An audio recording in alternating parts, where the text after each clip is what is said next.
In the sun-bleached, neon-drenched crucible of Miami, where law and chaos dance a perpetual, violent tango, the Bad Boys franchise has always been more than buddy cop cinema.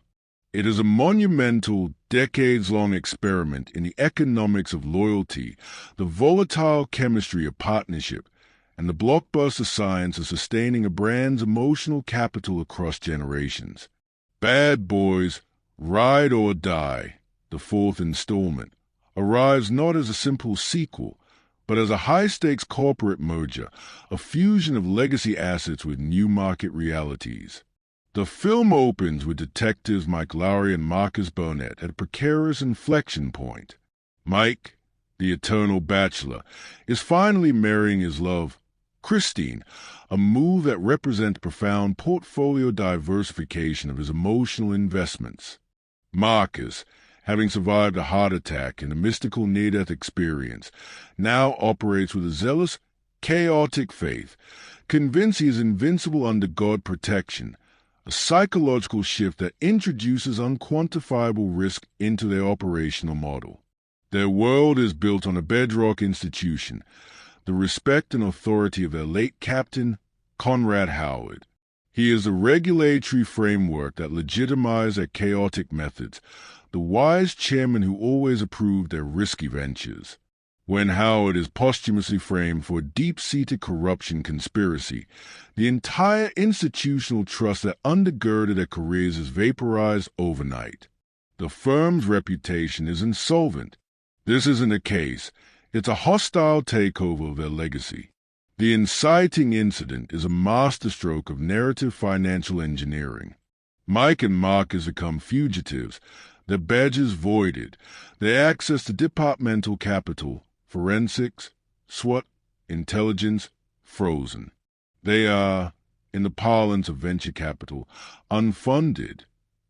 Their only remaining assets are their combined decades of street skill, their unbreakable partnership, their core intellectual property, and a desperate need to clear their captain's name to restore their own solvency. This premise forces a radical pivot in their business model. They must operate as a startup in a market controlled by the hostile entity that framed them. Every move is off the books, every piece of evidence acquired through an authorized, high-risk breaking and entering. The cost of failure is no longer a reprimand. It is life imprisonment or death.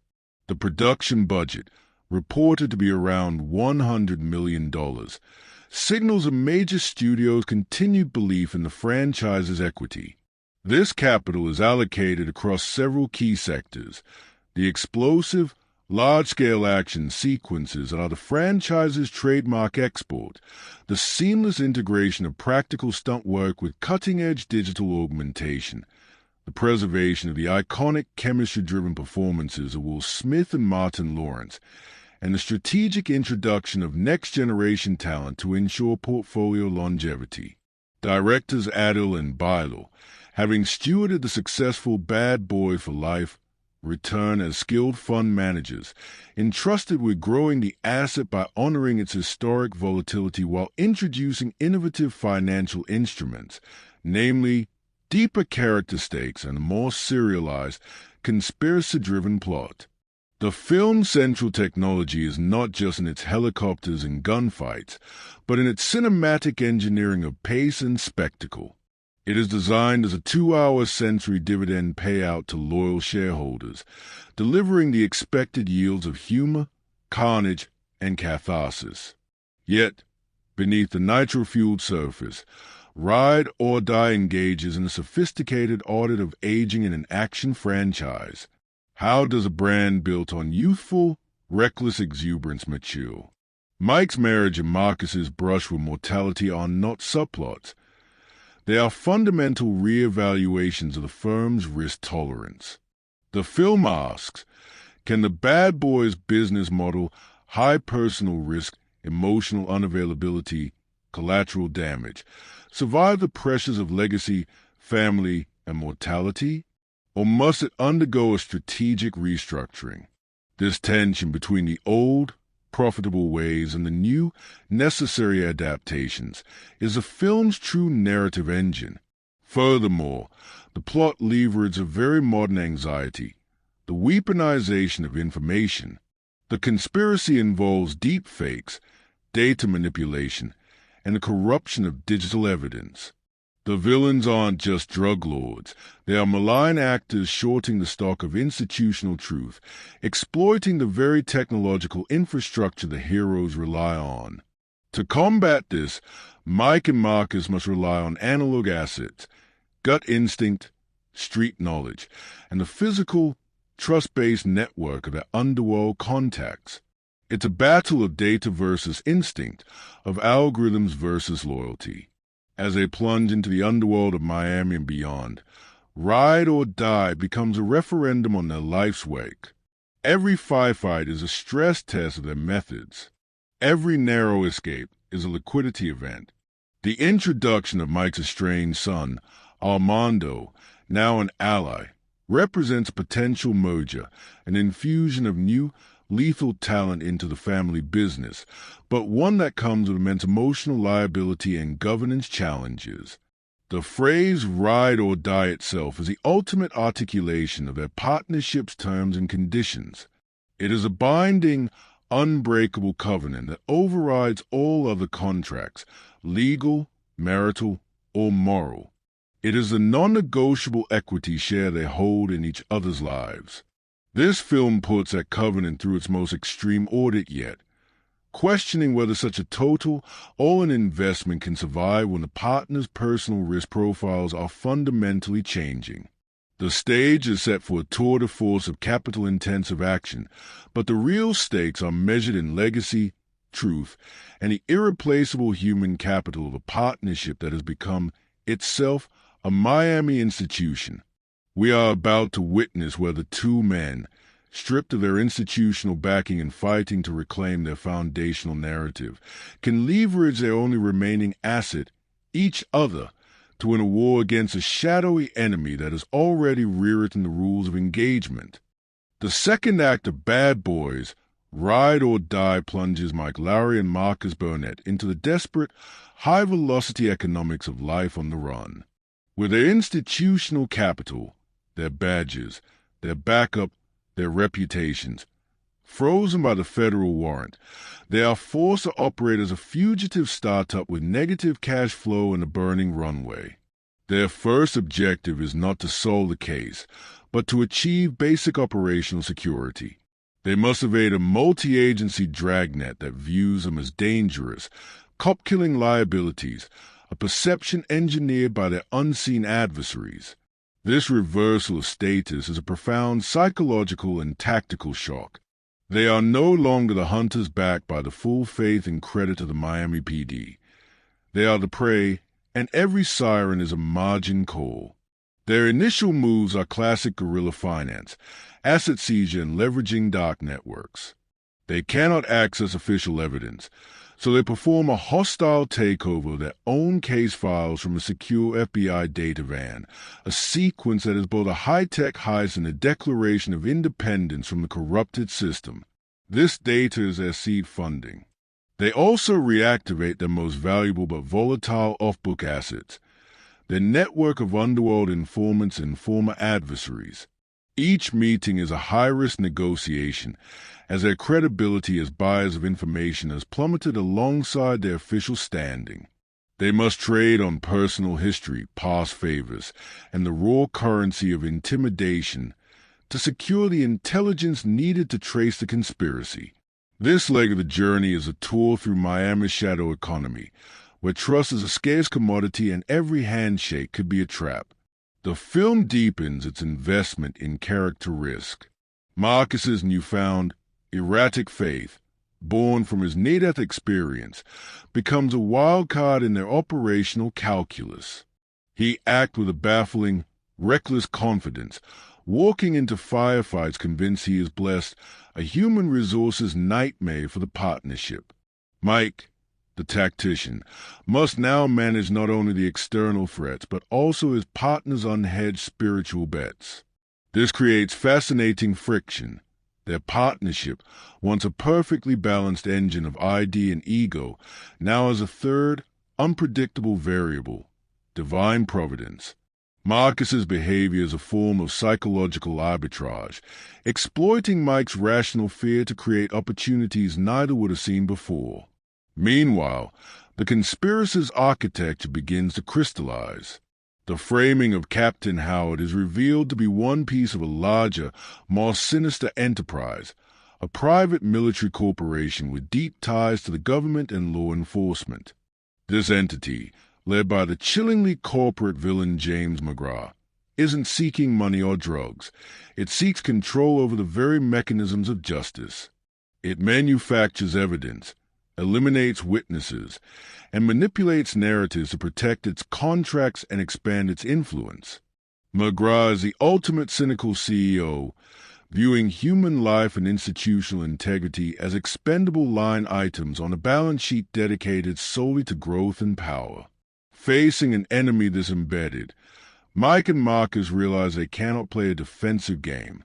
To restore their solvency, they must go on the offensive and acquire a game-changing asset. Their intelligence points them toward a key witness, a former military tech expert named Dorn, who holds the digital key to proving the conspiracy. Extracting him from McGraw's clutches requires a full-scale assault on a heavily fortified compound. This mission marks their transition from fugitive scavengers to proactive insurgents. The planning session is a masterclass in constraint-based innovation. With no official support, they must build their own task force from deprecated or rogue assets.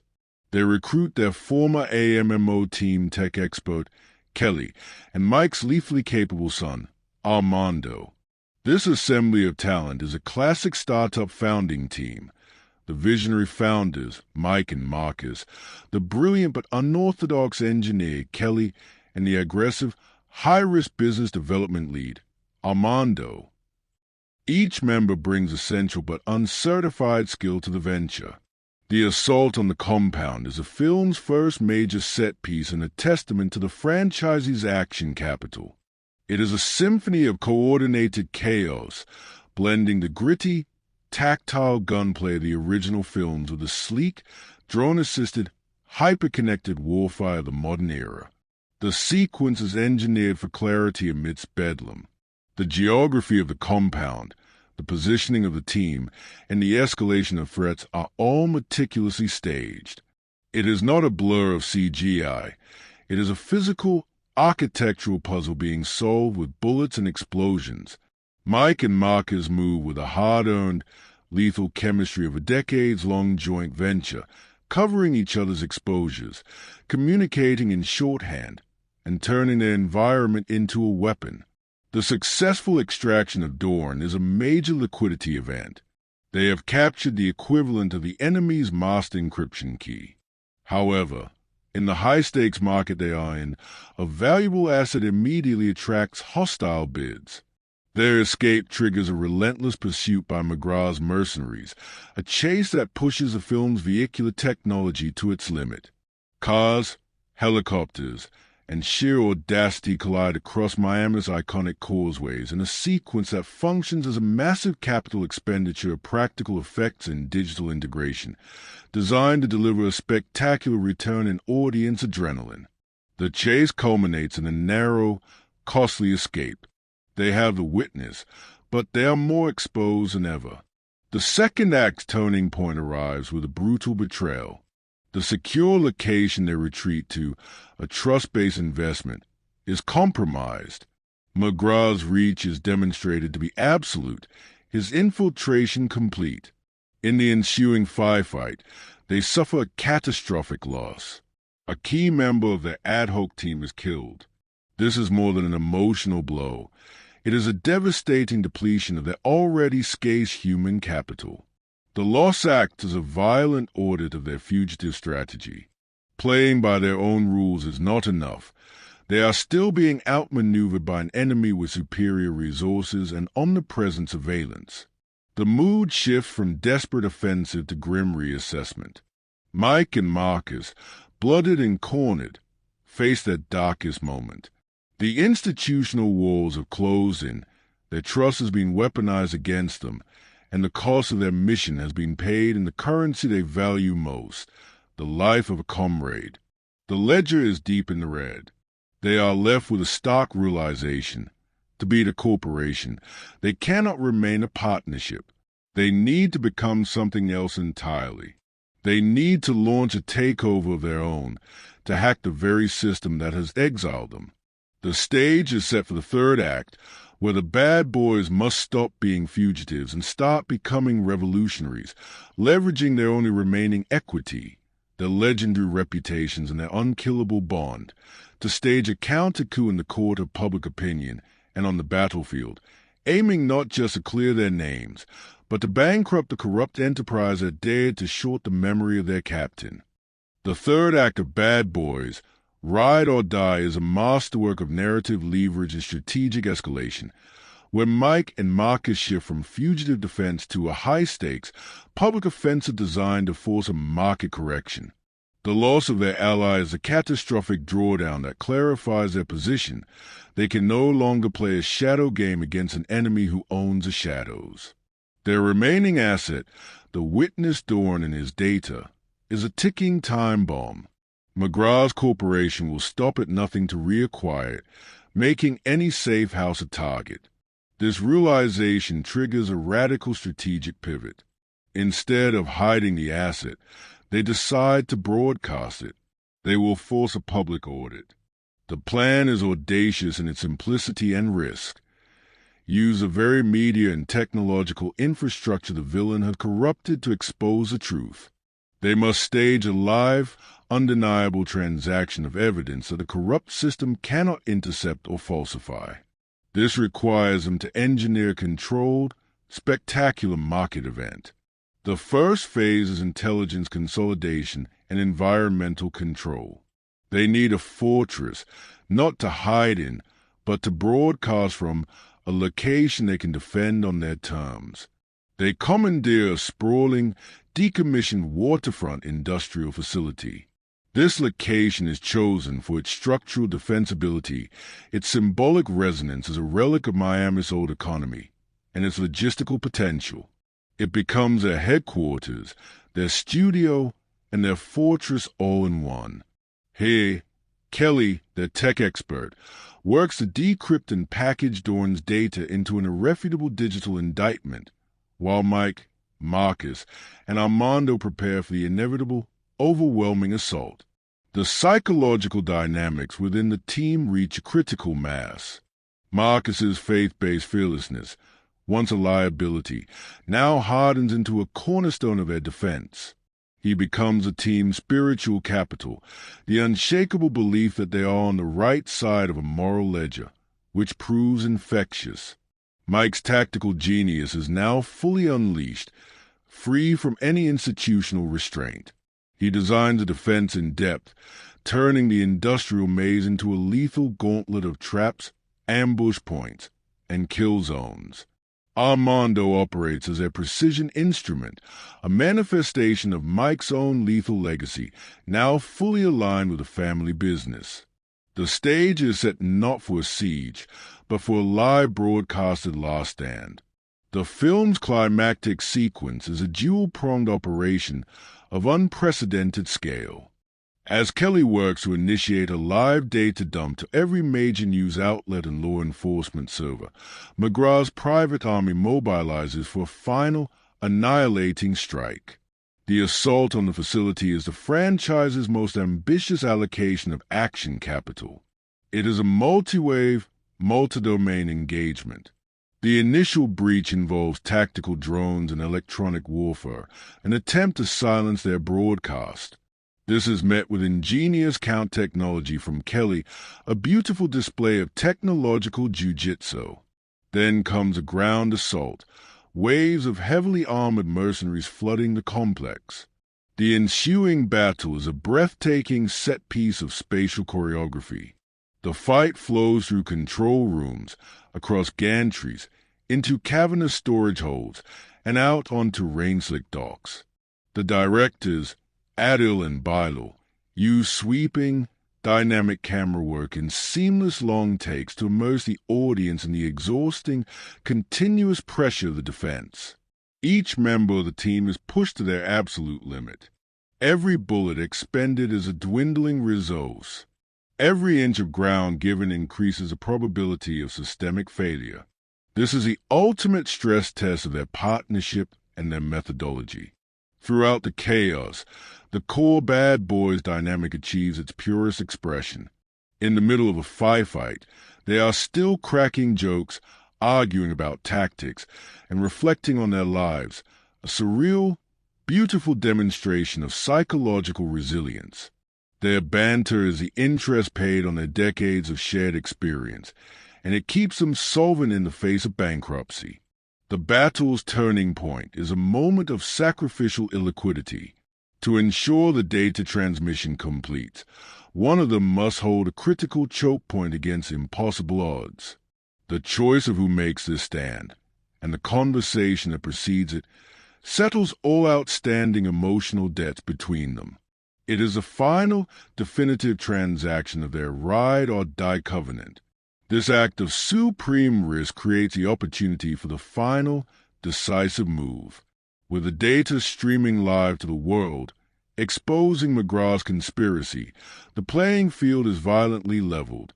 The corrupt officials and law enforcement who were hunting Mike and Marcus now find their own authority crumbling in real time. McGraw, seeing his empire lies collapsing, makes a desperate, personal bid to eliminate the protagonists and seize the physical servers. The final confrontation is a brutal, intimate brawl, stripped of high-tech weapons. It's Mike and Marcus, battered and exhausted, against McGraw, a man who represents the cold, soulless corporatization of violence they have always fought against. The fight is ugly, personal, and deeply cathartic. It's not about skill anymore. It's about endurance and will.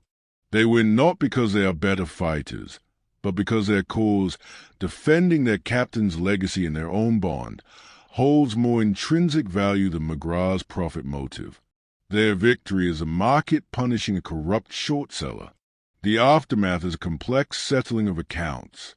With the conspiracy exposed, their names are cleared, their badges restored. The institutional capital that was frozen is returned with interest. They are hailed as heroes. But the cost is visible on their faces and in the quiet of the scenes that follow. They visit the graves of Captain Howard and their fallen comrade. The emotional profit of justice is weighed against profound loss. The film doesn't offer a simple restoration. Mike returns to his new wife, but he is a changed man, his understanding of commitment deepened by fire. Marcus's faith is tempered, not abandoned, integrated into a more grounded wisdom. Their partnership remains a central, appreciating asset in their lives, but its management has evolved. It is no longer a reckless startup. It is a mature, resilient institution that has survived a hostile takeover attempt and emerged stronger. The final scene is a quiet coda on a Miami beach, a mirror to the franchise's beginnings but with the weight of history. They sit, older, scarred, but utterly certain. They have audited their lives under the most extreme conditions and found their core holding, their friendship, to be not just solvent, but priceless. Ride or Die conclude by proving that some brands, when built on authentic human capital and continuously innovated under pressure, don't fade. They become blue chip. The legacy is secure, ready for the next market cycle, whatever it may bring. The Psychology of Bad Boys, Ride or Die is a deep dive into the mental architecture of partnership under existential threat, exploring how core identities formed in youth are stress-tested by mortality, legacy, and institutional betrayal. Mike Lowry and Marcus Burnett are not just cops. They are two halves of a single, highly adaptive psychological entity. Their decades together have created a fused cognitive framework, a shared operating system for processing danger, humor, and moral calculus. The film's central drama is a violent updating of the system's firmware when faced with unprecedented viral threats. Mike's engagement with mature commitment and Marcus's confrontation with literal and spiritual mortality. Mike's psychology is built on a foundation of controlled chaos and performative invincibility. His identity is a bulletproof playboy, a persona that allowed him to absorb immense risk while maintaining emotional distance. Marriage represents a fundamental system rewrite. It requires him to acknowledge vulnerability, to allocate emotional bandwidth to a single, long-term investment outside the partnership. His struggle throughout the film is not logistical, but psychological. Can he integrate the Mike Lowry who runs into a hail of gunfire with the Mike Lowry who has a wife waiting at home? The mission to clear Captain Howard forces these two identities into direct conflict. To save the institutional father figure who sanctioned his old life, he must fully inhabit that old life's most extreme risks, thereby threatening the new future he has built. His psychology is a battlefield of competing loyalties, and his arc is about synthesizing them into a new, more complex whole. The protector who fights asterisk for asterisk something, not just asterisk against asterisk something. Marcus Burnett undergoes a more radical psychological transformation.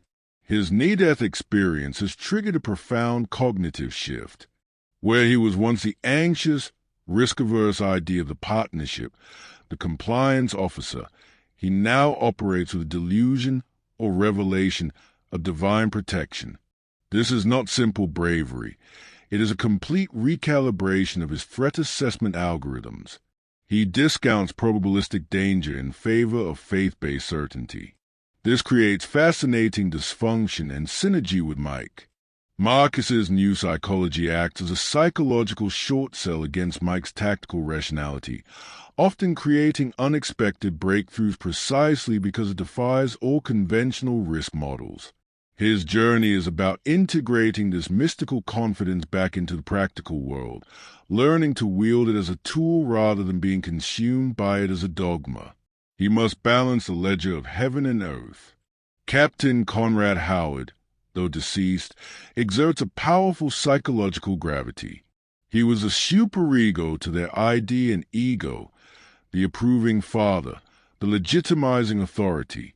His posthumous framing is not just a plot point. It is a profound psychological attack. It destabilizes their foundational narrative of righteous work. If the man who represented the system's moral compass was corrupt, then their entire life's work, the arrests, the convictions, the sacrifices, is called into question. Their mission becomes a psychological necessity. They must restore their internal map of meaning by vindicating the man who drew its borders. The villain, James McGrath, represents a chillingly modern psychological profile. The sociopath is corporate strategist. He lacks the flamboyant rage of traditional foes. His psychology is one of pure, sterile utility. People are assets or liabilities. Emotions are inefficiencies. Truth is a mutable data set.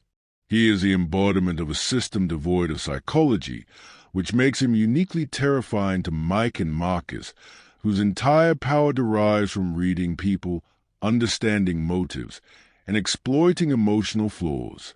Fighting him is like fighting a spreadsheet. There's no ego to bait, no anger to provoke, only cold, adaptive resource allocation. Defeating him requires our heroes to become more than just charismatic cops. They must become systemic hackers, attacking the logic of his operations. The partnership itself is the film's central psychological study. Their ride-or-die bond is a form of shared consciousness. They think in tandem, anticipate each other's moves, and communicate in a dialect of insults, pop culture references, and unspoken trust. Under stress, this bond doesn't fracture, it becomes more focused. Their arguments are not signs of weakness, but of a dynamic system recalibrating in real time. The humor, a constant psychological pressure valve, is a diagnostic tool. If they are still joking, the system is functional. In their darkest moments, the jokes become gallows humor, a shared mechanism for processing trauma and maintaining operational cohesion. This psychology is their ultimate, non-replicable competitive advantage. The introduction of the next generation, Mike's son Armando and the tech-savvy Kelly, forces a psychological reckoning with legacy. Mike must confront the psychological fallout of his past. Armando is the son of a woman he failed to protect, and manage it as a leader, not just a partner. He must extend the psychological model of trust and loyalty to a new, untested team member whose very presence is a living reminder of his failures. This is a profound exercise in psychological integration and leadership expansion.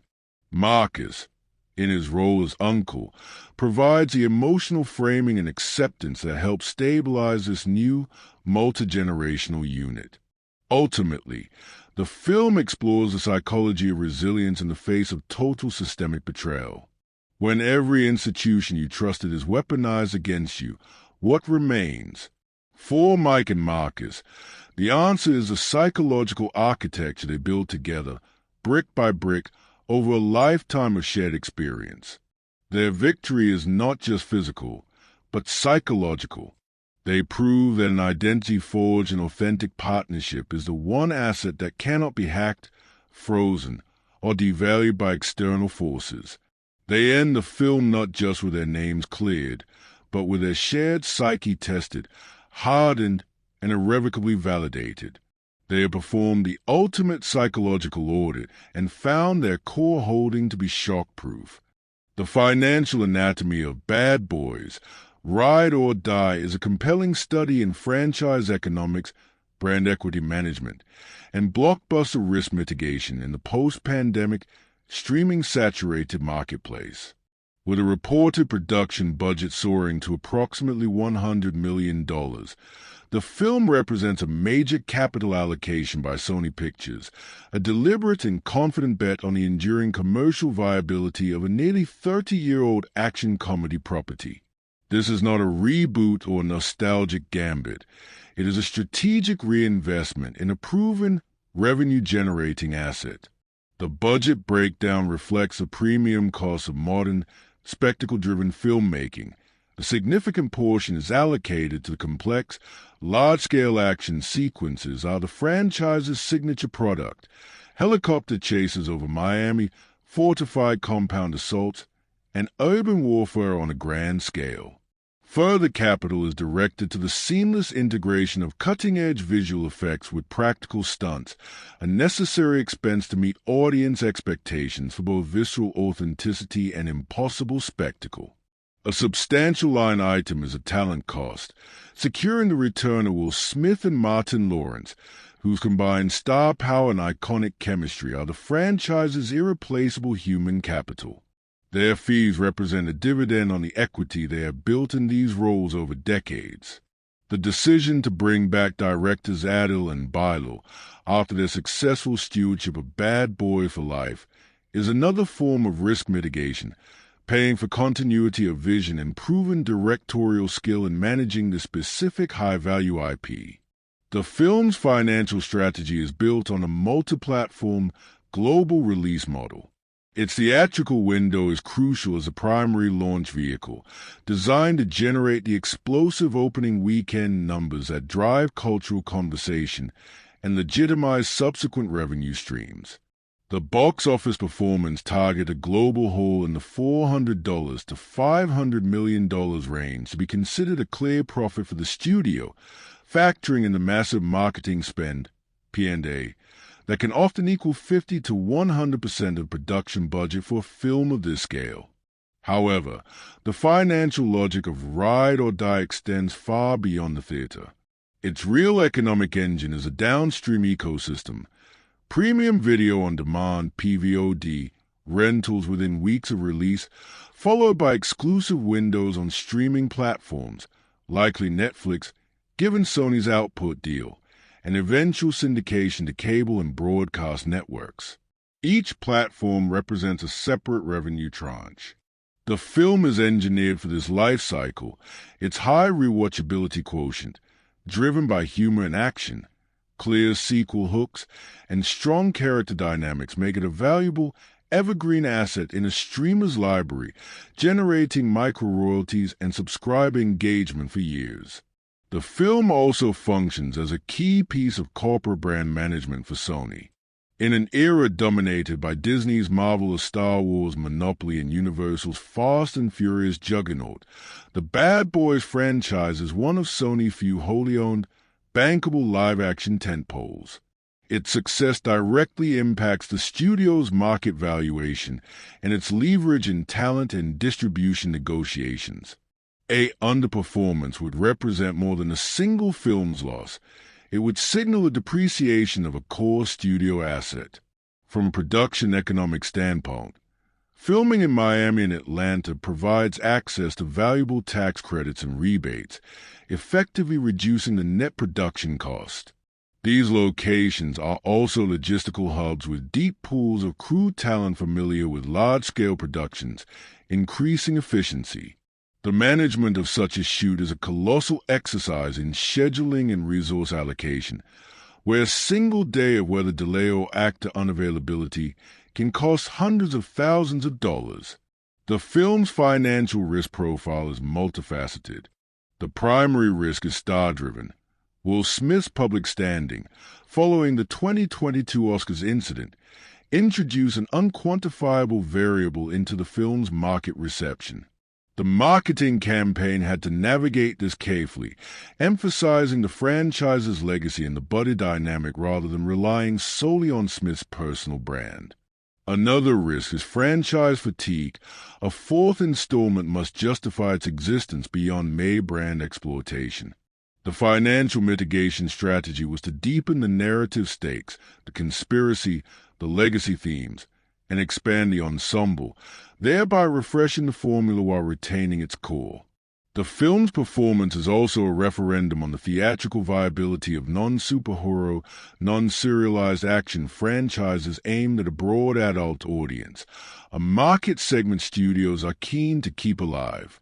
Early tracking and the success of its predecessor suggested a favorable outlook, but the ultimate financial judgment will be delivered at the global box office. The film's potential for ancillary revenue is significant. Soundtrack sales, while less dominant than in the 90s, still contribute. More importantly, the film strengthens the overall Bad Boys brand, increasing the value of the entire catalog, the 3 previous films, across all digital platforms. It also creates momentum for further monetization. Video games, merchandise, and potentially spin-off television series, exploring the AMMO team or younger versions of the characters, which are all revenue streams that hinge on the flagship film's success. In essence, Bad Boys, Ride or Die is a $100 million-plus venture capital round for an established company.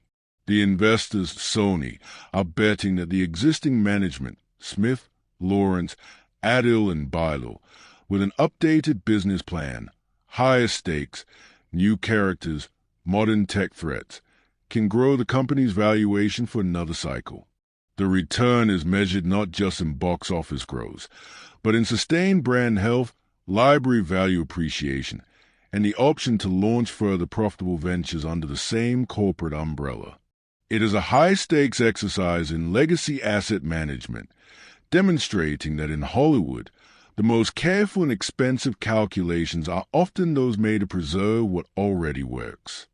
The filmmaking technology underpinning Bad Boys, Ride or Die is a state-of-the-art fusion of massive-scale practical execution and invisible digital augmentation, engineered to deliver the franchise's signature visceral punch while operating at a blockbuster magnitude that would have been impossible 2 decades ago.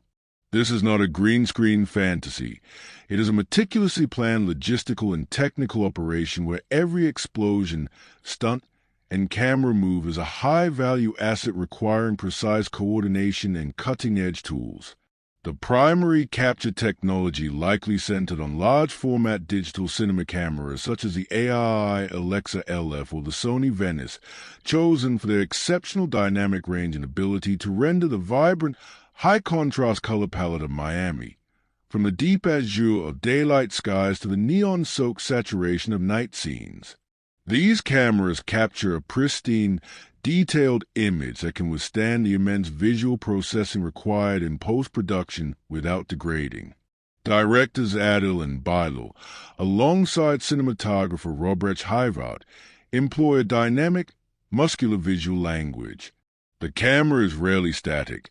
It is a kinetic participant, using intricate drone shots for god's-eye views of chaotic action, ruggedized, stabilized rigs for immersive, sprinting follow shots through combat zones, and sweeping crane movements to reveal the epic scale of set pieces. This hyperkineticism is not chaotic. It is computationally choreographed, with pre-visualization software playing a crucial role in planning the complex geography of chases and firefights to ensure narrative clarity amidst the spectacle. The film's most audacious technical achievements lie in its seamless blend of practical and digital effects. The action sequences are built upon a foundation of real, physical stunt work. Cars are actually crashed, pyrotechnics are detonated on location, and stunt performers execute perilous falls and fights. This commitment to in-camera authenticity provides a tangible weight in physics that pure CGI often lacks.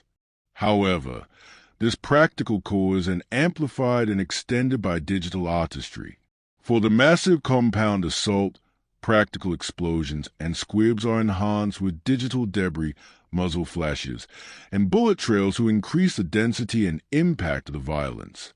The climactic waterfront battle likely utilized a combination of a real, built industrial set extended digitally to create an even more sprawling environment. This hybrid approach represents the optimal allocation of technological capital, spending on the physical where it grounds the emotion, and on the digital where it expands the scope beyond physical limitation. The film's VFX work extends to environmental and cosmetic enhancements. Miami's skyline might be digitally polished and augmented. The de-aging technology, if used in flashbacks, would be employed with subtlety to service character moments. Most critically, the technology of deep fakes and data manipulation isn't just a plot point. It's a visual effect a film must credibly create to sell its own narrative. The scenes showing fabricated evidence require flawless, believable VFX to convince the audience, and by extension, the film's world, of the villain's capability. This creates a fascinating meta-layer. The film's own visual effects team must engineer the very technological threat the heroes are fighting against. The sound design and mixing are technological marvels in their own right, engineered for immersive, bone-rattling impact in Dolby Atmos theaters. The audio landscape is meticulously constructed with layered precision. The distinct acoustic signatures of dozens of different firearms, the Doppler scream of supercars, the thudding bass of helicopter rotors, the spatialized chaos of bullets whizzing past in the 360-degree soundscape. The mix dynamically shifts from the intimate, focused sounds of a tense conversation to the overwhelming, cacophonous roar of full-scale battle, controlling the audience's physiological response. The Foley work adds a crucial layer of tactile detail, the specific clatter of a spent shell casing on concrete, the crunch of broken glass underfoot, that completes the illusion of reality. The editing pipeline, powered by high-performance computing, manages terabytes of footage from multiple cameras, including stunt cams and drones, to assemble sequences with millisecond precision. The pace is relentless but never confusing. The editing technology allows for complex cross-cutting between multiple threads of action while maintaining spatial coherence. The use of invisible edits within long, complex takes creates a breathless, continuous flow that maximizes adrenaline without inducing disorientation. This editorial precision is a key component of the film's pacing, its most valuable commodity. Specialized technologies for safety and coordination are as critical as those for capture. Stunt coordinators use advanced rigging, air rams, and computer-controlled gimbals to execute death-defying feats with minimized risk. The production likely employed real-time pre-visualization on set, allowing directors to see a crude CGI representation of a planned complex shot alongside the live action, ensuring technical and creative alignment before committing costly resources. Furthermore, the entire production was managed with sophisticated digital asset management and scheduling software, tracking the millions of individual components, props, costumes, set pieces, VFX shots that must converge at the exact right moment. In its essence, the technology of Bad Boys, Ride or Die, is a technology of controlled chaos. It is an industrial-grade pipeline designed to manufacture all. Every tool, from the camera sensor to the rendering farm, is leveraged to achieve one goal, making the audience believe, on a visceral level, in the reality of an impossible situation.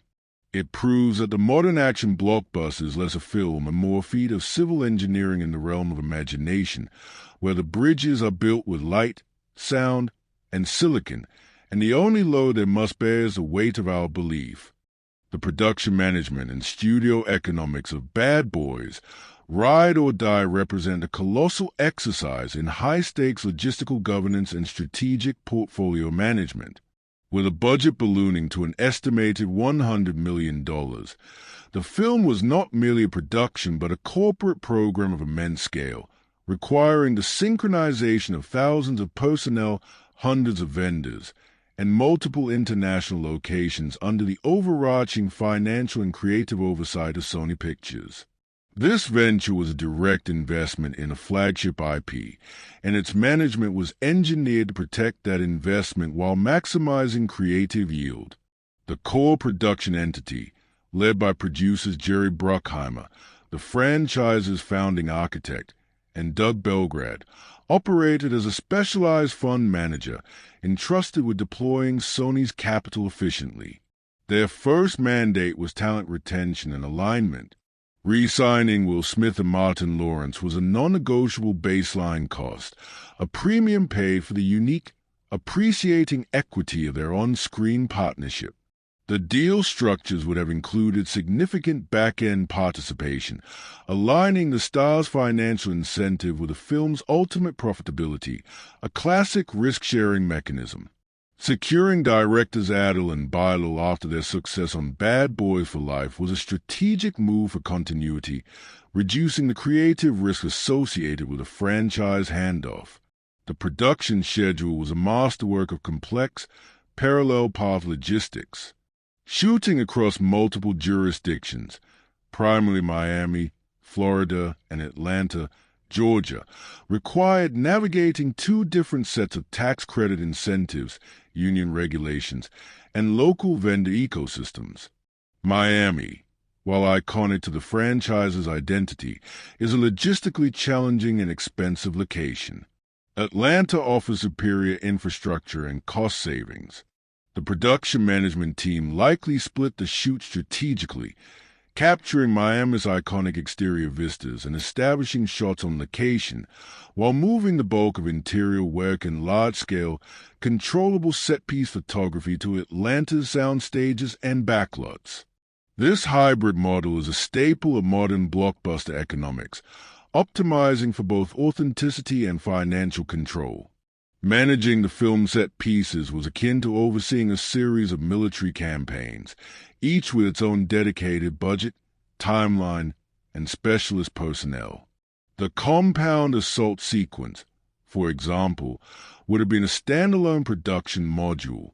It required the advanced construction of a massive, partially practical set, the coordination of dozens of stunt performers, armorers, and pyrotechnicians, the rental and operation of specialized camera rigs and drones, and intricate scheduling to align the availability of principal cast, second unit directors, and VFX supervisors for on-set data capture. A single day of delay on such a sequence could cascade into millions in overages, making the production manager's role one of relentless preemption and contingency planning. The studio's financial governance extended to a robust, above-the-line oversight system. Sony's executives would have been involved in approving major cost centers, the final shooting script, which dictates scale, the key crew hires, the visual effects vendor selection and bid process, and the marketing campaign strategy. They manage the film not as a single product, but as a launch of a multi-quarter revenue stream. The $100 million production budget is just the initial equity injection. The print and advertising, P&A, budget, often matching production costs, represents the sales and marketing spend to generate that revenue. This total investment of nearly $200 million needed a global box office forecast well north of $400 million to reach profitability, a figure that shaped every downstream decision. Risk mitigation was embedded in the management structure. Completion bonds and extensive insurance policies hedged against catastrophic failure, actor injury, natural disasters. The decision to continue the film amidst Will Smith's personal controversy was a high-level corporate risk assessment, weighing the potential brand damage against the sunk costs of development and the proven strength of the franchise brand itself. The marketing campaign was then calibrated to emphasize the ensemble and the legacy over a single star. The post-production pipeline was another arena of intense management. With thousands of VFX shots distributed across multiple vendors worldwide, the role of the VFX producer was critical. They acted as a quartermaster, ensuring assets, digital models, texture libraries, shot data flowed correctly between units, maintaining quality control and enforcing a unified aesthetic across different teams, all while managing a budget that could easily spiral with unchecked iterations. The final edit, sound mix, and color grade were the last stages of this assembly line, where the raw footage was transformed into a polished, market-ready product. At the studio level, Bad Boys, Ride or Die occupied a crucial slot in Sony's release calendar. Its performance would influence the studio's quarterly earnings reports and its leverage in negotiations with theater chains and streaming partners. The film's financial success would greenlight further franchise expansion, more sequels, spin-offs, while underperformance could lead to a write-down and strategic reassessment of the IP. Thus, the production management was ultimately in service of a single, monumental deliverable, a product that could justify its own costs, satisfy the franchise's shareholder fans, and generate enough surplus value to fund the next cycle of the business. It was a breathtakingly complex endeavor where art was processed through a gauntlet of logistics, finance, and corporate strategy, proving that a modern blockbuster is less a movie and more a meticulously managed municipal project built on a foundation of money, faith, and explosive spectacle.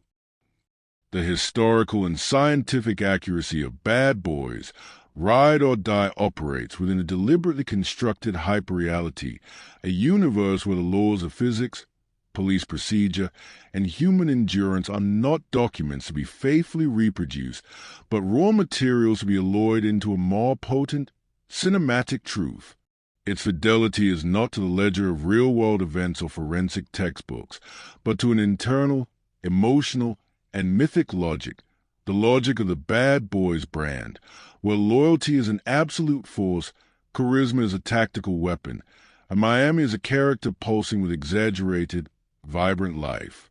The film's relationship to police procedure is one of aspirational fantasy. The Miami Police Department, as depicted, is a sleek, well-funded special operations outfit where detectives have immediate access to militarized gear, aerial support, and seemingly limitless jurisdictional leeway. The intricate, time-consuming realities of warrants, chain of custody protocols, and interagency paperwork are compressed or vaporized in service of narrative momentum. This is not an oversight. It is a deliberate narrative technology. The film trades bureaucratic realism for operational velocity, allowing its heroes to function as sovereign agents of justice, unfettered by the red tape that defines real law enforcement. This creates a power fantasy where instinct and action trump procedure, a core tenet of the buddy cop genre's appeal. The film's depiction of technology, however, is rooted in a chillingly accurate modern anxiety. The villain's tools, deepfake video fabrication, real-time data manipulation, the corruption of digital evidence archives, are not science fiction. They are extrapolations of existing capabilities in synthetic media and cyber warfare. The conspiracy's plausibility hinges on this technological realism. The audience understands that the threat is not a cartoonish superweapon, but a perversion of the very information systems that underpin modern justice. This grounds a film's more outlandish elements in a credible 21st century paranoia. Where the film takes significant scientific license is in the realm of biology and physics. The protagonist's ability to absorb punishment, recover from injuries, and maintain peak cognitive and physical performance through extended, multi-stage battles defies medical and physiological reality. The action choreography, while brilliant, prioritizes kinetic spectacle and emotional payoff over biomechanical accuracy. This is a conscious trade. The science of actual human limits is sacrificed for the mythic science of heroic endurance, a calculus that defines the action genre. Marcus Burnett's post-cardiac event psychology, his fearless, faith-driven behavior, is a fascinating blend of accuracy and exaggeration. The phenomenon of a death-positive outlook or radical psychological shift after a near-death experience is documented. However, the film amplifies this into a superpower, using it as a narrative device to reinvent his character and create comedic and tactical opportunities. It is emotionally truthful in portraying a man reshaped by a profound encounter with mortality, even if its expression is cinematically heightened. The film's historical context is purely that of its own franchise canon. It exists in a timeless bad boy continuum, referencing its own past, Captain Howard's legacy, Mike's relationship with Armando, more than any real-world history. Miami itself is presented not as a geographically or sociologically accurate city, but as a mythologized zone, a sun-drenched, neon-lit playground where extreme wealth and extreme crime coexist in a dynamic, visual equilibrium. This is a Miami Vice legacy, a stylized version of the city that serves as an ideal backdrop for operatic crime stories. Its accuracy is to an aesthetic and emotional impression, not a demographic study.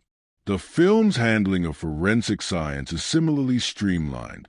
Evidence is discovered through dramatic leaps of intuition and daring break-ins, not through meticulous lab work. The smoking gun is often a single piece of digital data, a narrative convenience that bypasses the complexity of building a case from circumstantial fragments. This, again, is a genre convention, prioritizing the aha moment of discovery over the grinding, collaborative science of actual investigation, where Ride or Die achieves a profound, albeit stylized, accuracy is in its portrayal of partnership and loyalty. The dynamics between Mike and Marcus, the unspoken communication, the way conflict strengthens rather than weakens their bond, the use of humor as a shield and a binding agent, ring true to the psychology of long-term, high-stakes partnerships, whether in law enforcement, the military, or even intense creative collaborations. The film accurately captures how shared history becomes a language, and how trust, once earned at this level, is the ultimate non-transferable asset. It is a study in relational physics, where the bond between two men generates more narrative energy than any car crash or explosion. Ultimately, the accuracy of Bad Boys, Ride or Die is the accuracy of a modern myth. It takes real emotional truths, the need for brotherhood, the desire for justice, the fear of obsolescence, the confrontation with mortality, and project them onto a canvas of exaggerated action and technological spectacle. Its goal is not to document reality, but to process it through a filter of wish fulfillment and cathartic release. It asks the audience to believe not in the possibility of its events, but in the validity of the feelings they provoke. In this, it succeeds masterfully, creating a world that feels more real than reality because its emotional stakes are dialed to their maximum possible setting, and its heroes operate with clarity of purpose that the messy, compromised real world rarely permits. The cinematography and visual engineering of Bad Boys Ride or Die is a high-octane symphony of controlled excess, a meticulously crafted visual language that simultaneously honors a franchise's gritty, sun-drenched roots and propels it into the realm of contemporary blockbuster spectacle. Director of photography Robert Hivout, collaborating with directors Adil and Bailo, architect a frame that is relentlessly dynamic, deeply saturated, and geometrically precise, turning Miami and its chaos into a living, breathing character of vibrant menace and explosive beauty. The visual strategy is built on a foundation of muscular, intentional camera movement. The camera is rarely a passive observer. It is a kinetic participant, often mounted on techno-cranes, Russian arms, or custom drone rigs that allow it to perform impossible, sweeping maneuvers. It pirouettes around crashing vehicles, snakes through the tight corridors of besieged compound, and soars overhead to establish the epic scale of an urban battlefield. This hyperkineticism is not gratuitous. It is a form of visual storytelling that mimics the adrenalized, unpredictable psychology of its protagonists. The viewer is not watching the action. They are embedded within its volatile flow. The composition, however, maintains a classical clarity amidst this motion. During dialogue and character moments, especially between Mike and Marcus, the framing is often stable and intimate, using close-ups and two-shots that highlight their chemistry and unspoken communication. This creates islands of emotional stability in the visual storm, allowing the audience to anchor themselves in the partnership before being plunged back into the chaos. The lighting design is a masterclass in expressive, high-contrast stylization. Miami's natural light is weaponized. The harsh, overhead sun creates deep, unforgiving shadows and bleached highlights, lending a documentary-like intensity to daytime scenes. Night sequences are awash in a symphony of artificial color, the cyan and magenta glow of neon signs, the sterile white of fluorescent security lights, the warm pools of light from street lamps and car headlights. This color isn't just illumination, it's emotional data. The villains' lays are often lit with cool, clinical blues and greens, suggesting a detached, technological menace. The hero spaces, even under fire, are bathed in warmer, more chaotic light, grounding the violence in human heat.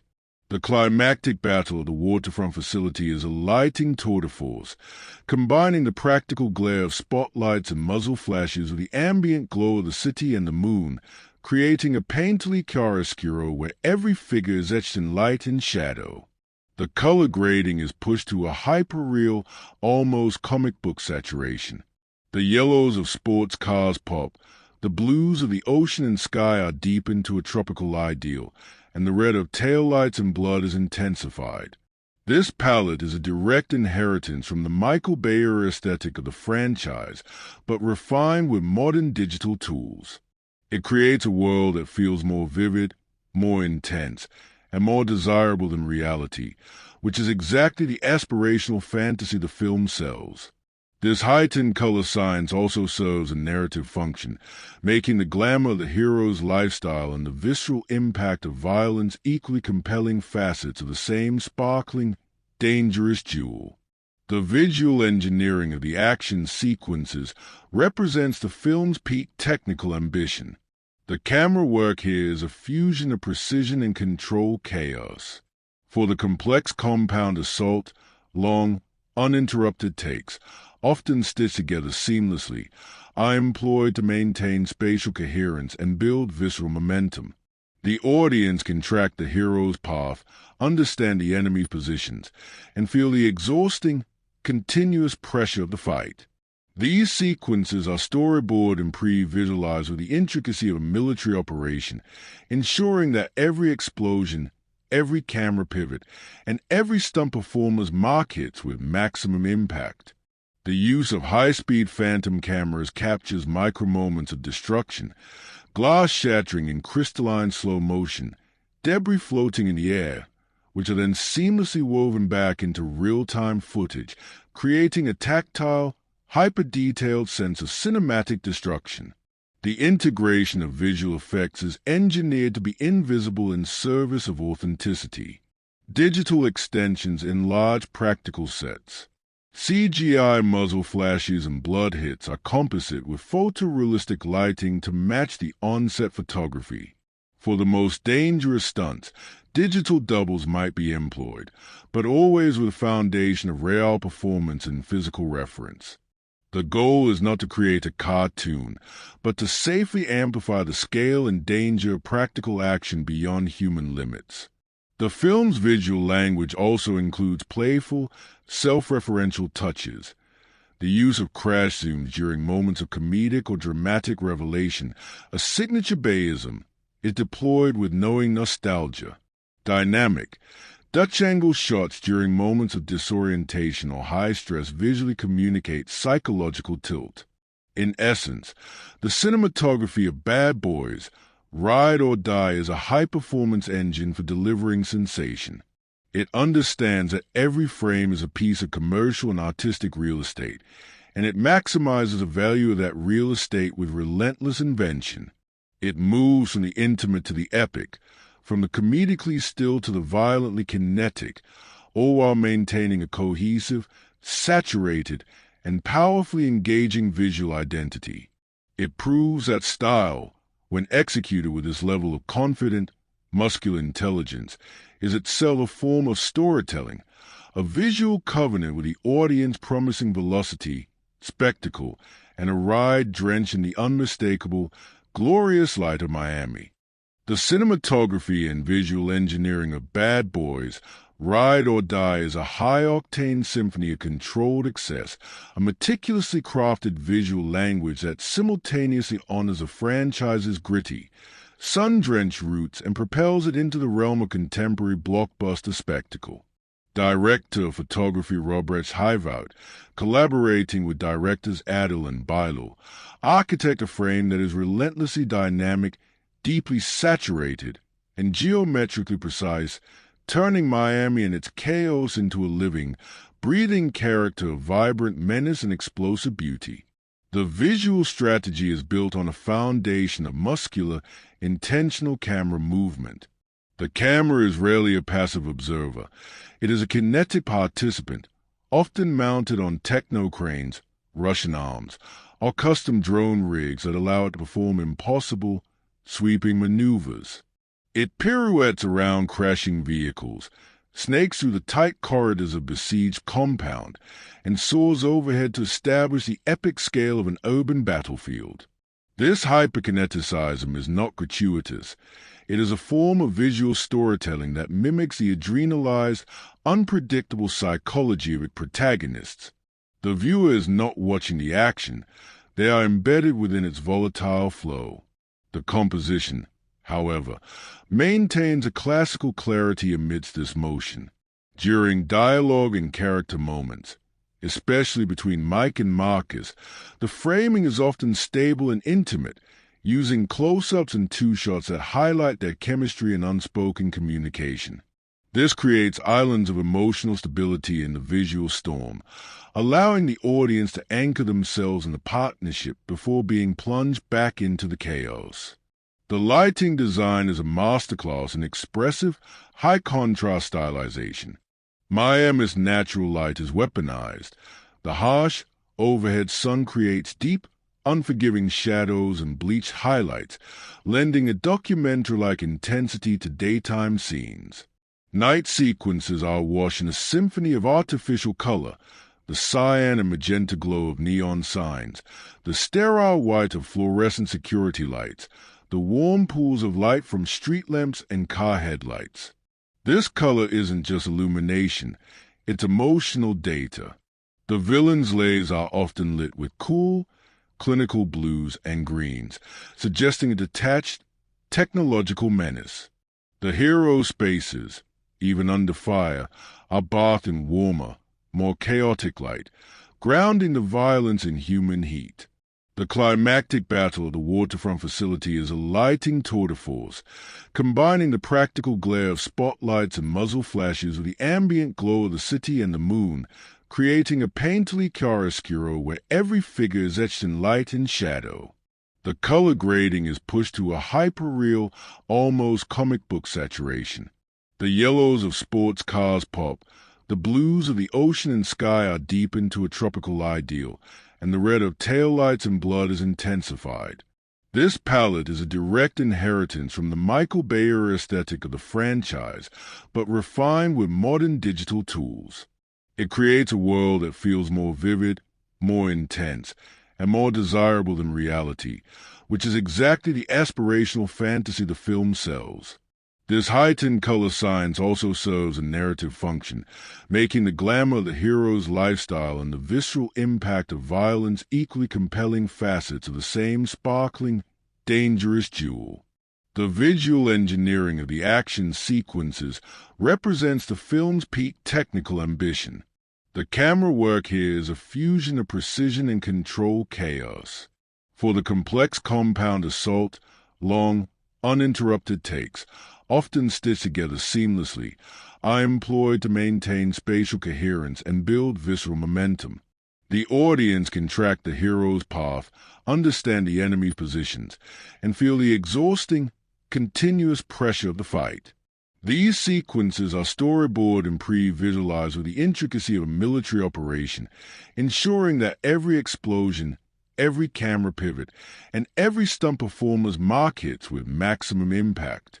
The use of high-speed phantom cameras captures micro-moments of destruction, glass shattering in crystalline slow motion, debris floating in the air, which are then seamlessly woven back into real-time footage, creating a tactile, hyper-detailed sense of cinematic destruction. The integration of visual effects is engineered to be invisible in service of authenticity. Digital extensions enlarge practical sets.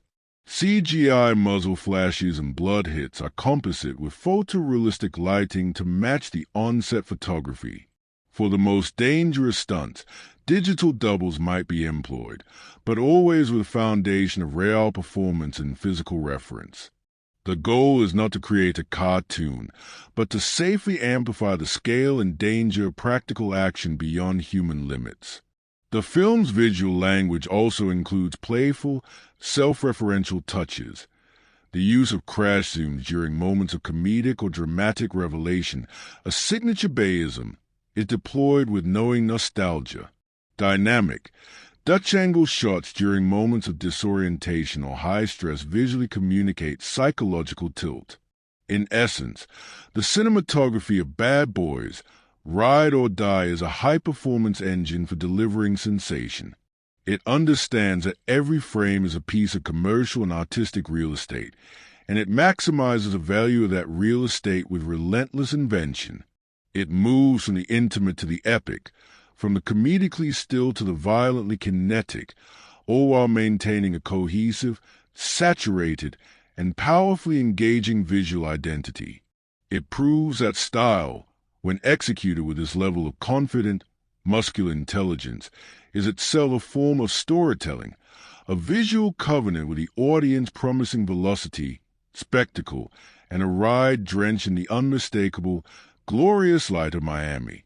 The marketing strategy and audience analytics for Bad Boys, Ride or Die were a masterclass in legacy franchise reactivation and multi-generational audience capture, executed in a post-pandemic media landscape where attention is the ultimate scarce resource. The campaign's core mission was dual facete, to reassure the loyal, aging fan base that the essence of the iconic duo remained intact, while simultaneously attracting a younger demographic raised on modern, rapid-fire action aesthetics. This was achieved through a surgical, multi-channel approach that leveraged nostalgia as an emotional down payment while selling the film as a contemporary, high-octane event. The linchpin was a strategic handling of star equity. Will Smith's public profile required careful navigation. The marketing deliberately pivoted to emphasize a partnership, the untouchable chemistry of Smith and Lawrence as the franchise's indestructible brand, rather than Smith as a solo star. Trailers, posters, and interviews focus relentlessly on their dynamic, using behind-the-scenes footage of their genuine camaraderie as social proof of the product's authenticity. This reframed the film as a celebration of a durable pop culture institution, insulating it from individual star controversy. The trailer strategy was textbook event film marketing. The first teaser was a visceral, music-driven sizzle reel that immediately re-established the brand language. Sun-drenched Miami, explosive action, luxury cars, and the iconic banter. It promised a direct continuity with the previous film's successful tone, Bad Boys for Life, assuring fans of no tonal missteps. Subsequent trailers unveiled the higher stakes. The conspiracy, the fugitive status, the legacy of Captain Howard, positioning the film as both a comfortable return and a gripping new chapter. The marketing leaned heavily into the ride-or-die mantra, transforming it from a title into a campaign slogan that spoke to themes of loyalty and ultimate partnership, concept with broad, cross-demographic appeal. The digital and social media campaign was engineered for maximum shareability and engagement. It utilized platform-specific content, quick-cut, humorous banter clips for TikTok and Instagram Reels, in-depth breakdowns of stunt choreography for YouTube, and interactive fan polls about favorite franchise moments on Twitter X. The campaign activated the film's deep bench of supporting cast and filmmakers, creating a sense of a communal event. Targeted advertising likely used sophisticated analytics to reach not only fans of the previous films but also audiences of comparable modern action franchises, e.g., Fast and Furious, Mission Impossible, and the broader comedy genre. The demographic targeting was explicitly two-tiered.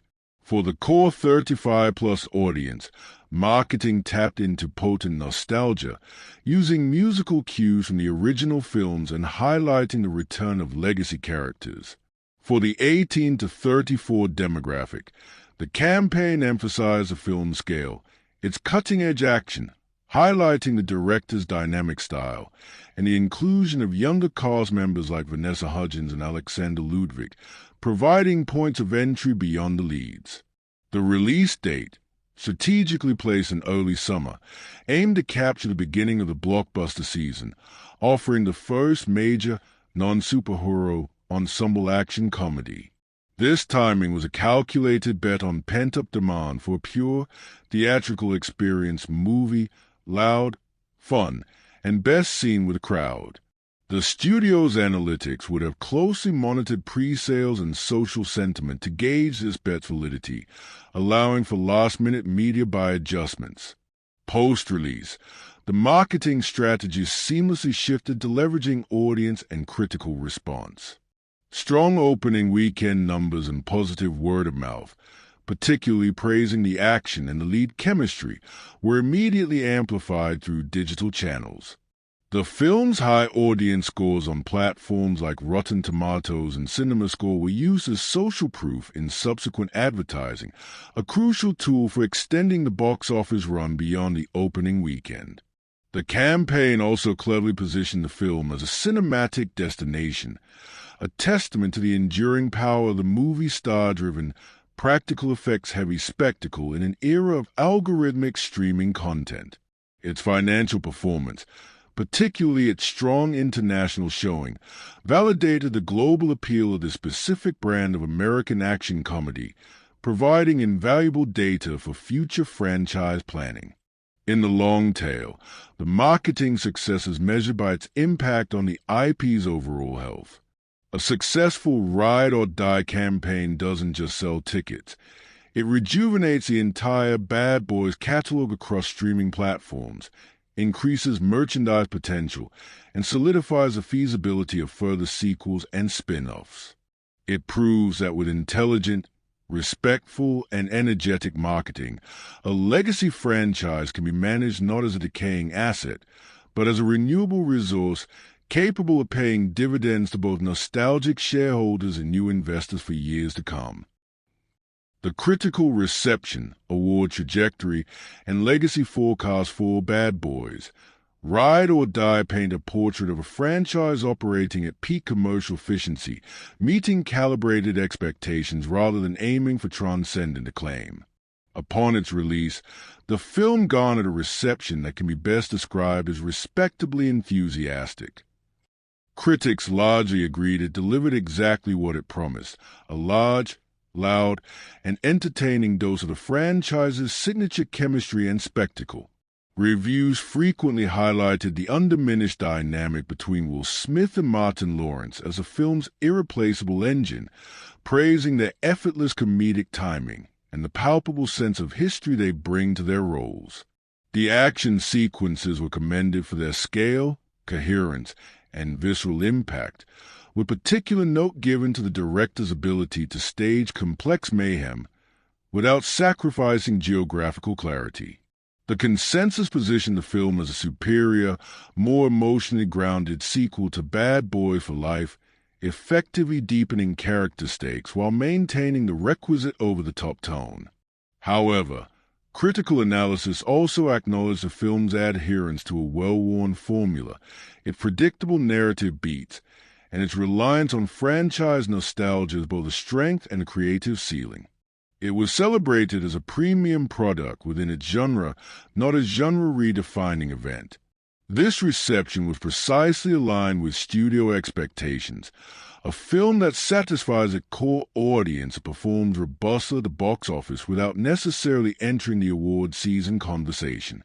The award trajectory for Ride or Die is predictably narrow, focused on technical and guild recognition that honors craft over artistic ambition. Given its summer blockbuster status and genre roots, it is not a contender for major Oscars outside of potential technical categories like Best Sound or Best Visual Effects, where its engineering excellence might earn a nomination in a less competitive year. Its true awards home is within industry guilds and genre-specific ceremonies.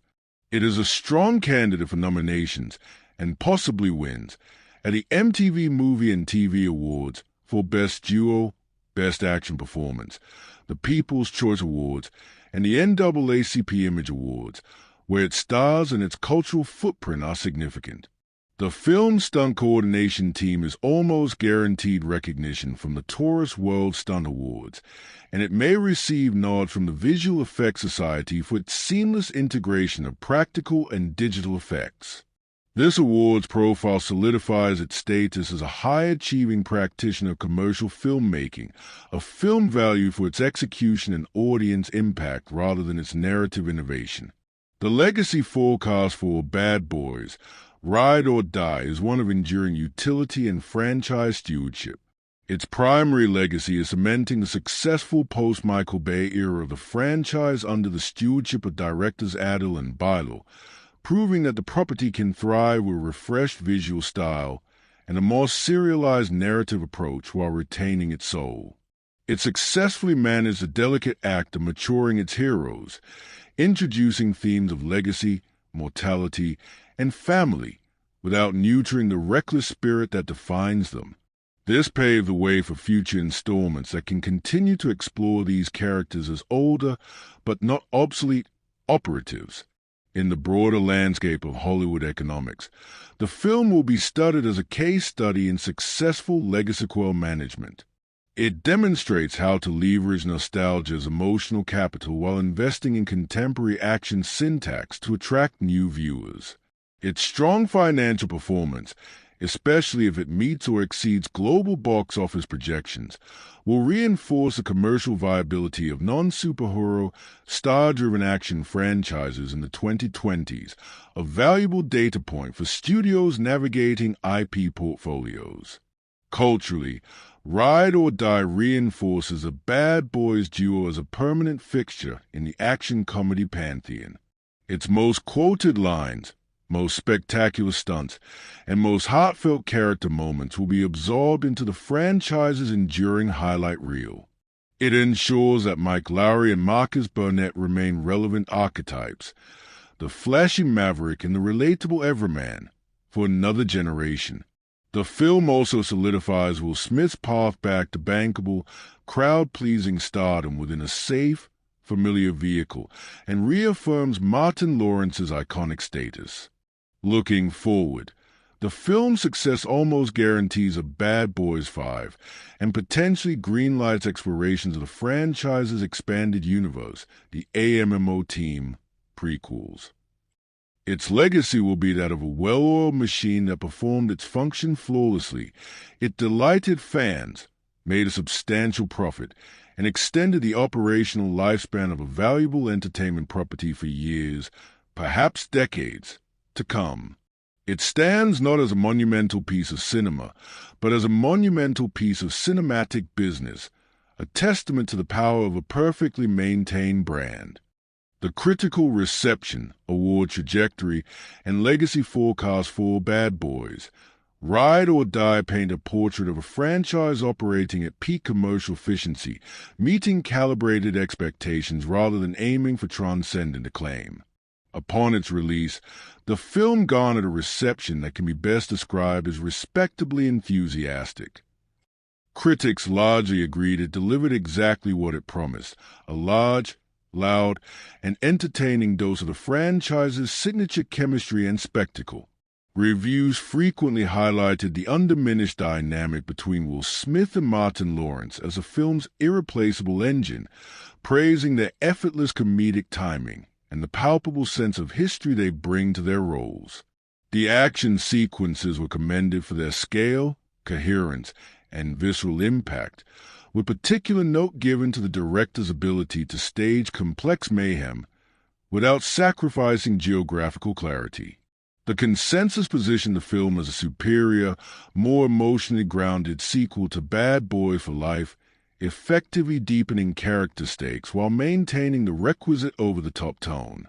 However, critical analysis also acknowledged the film's adherence to a well-worn formula, its predictable narrative beats, and its reliance on franchise nostalgia as both a strength and a creative ceiling. It was celebrated as a premium product within its genre, not a genre-redefining event. This reception was precisely aligned with studio expectations, a film that satisfies a core audience and performs robustly at the box office without necessarily entering the award season conversation. The award trajectory for Ride or Die is predictably narrow, focused on technical and guild recognition that honors craft over artistic ambition. Given its summer blockbuster status and genre roots, it is not a contender for major Oscars outside of potential technical categories like Best Sound or Best Visual Effects, where its engineering excellence might earn a nomination in a less competitive year. Its true awards home is within industry guilds and genre-specific ceremonies. It is a strong candidate for nominations, and possibly wins, at the MTV Movie and TV Awards for Best Duo, Best Action Performance, the People's Choice Awards, and the NAACP Image Awards, where its stars and its cultural footprint are significant. The film stunt coordination team is almost guaranteed recognition from the Taurus World Stunt Awards, and it may receive nods from the Visual Effects Society for its seamless integration of practical and digital effects. This awards profile solidifies its status as a high-achieving practitioner of commercial filmmaking, a film value for its execution and audience impact rather than its narrative innovation. The legacy forecast for Bad Boys, Ride or Die, is one of enduring utility and franchise stewardship. Its primary legacy is cementing the successful post-Michael Bay era of the franchise under the stewardship of directors Adil and Bilo, proving that the property can thrive with a refreshed visual style and a more serialized narrative approach while retaining its soul. It successfully managed the delicate act of maturing its heroes, introducing themes of legacy, mortality, and family without neutering the reckless spirit that defines them. This paved the way for future installments that can continue to explore these characters as older but not obsolete operatives.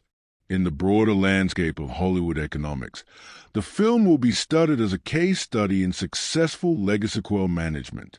It demonstrates how to leverage nostalgia as emotional capital while investing in contemporary action syntax to attract new viewers. Its strong financial performance, especially if it meets or exceeds global box office projections, will reinforce the commercial viability of non-superhero, star-driven action franchises in the 2020s, a valuable data point for studios navigating IP portfolios. Culturally, Ride or Die reinforces a bad boys duo as a permanent fixture in the action comedy pantheon. Its most quoted lines, most spectacular stunts, and most heartfelt character moments will be absorbed into the franchise's enduring highlight reel. It ensures that Mike Lowry and Marcus Burnett remain relevant archetypes, the flashy maverick and the relatable everyman, for another generation. The film also solidifies Will Smith's path back to bankable, crowd-pleasing stardom within a safe, familiar vehicle, and reaffirms Martin Lawrence's iconic status. Looking forward, the film's success almost guarantees a Bad Boys 5 and potentially greenlights explorations of the franchise's expanded universe, the AMMO Team prequels. Its legacy will be that of a well-oiled machine that performed its function flawlessly. It delighted fans, made a substantial profit, and extended the operational lifespan of a valuable entertainment property for years, perhaps decades, to come. It stands not as a monumental piece of cinema, but as a monumental piece of cinematic business, a testament to the power of a perfectly maintained brand.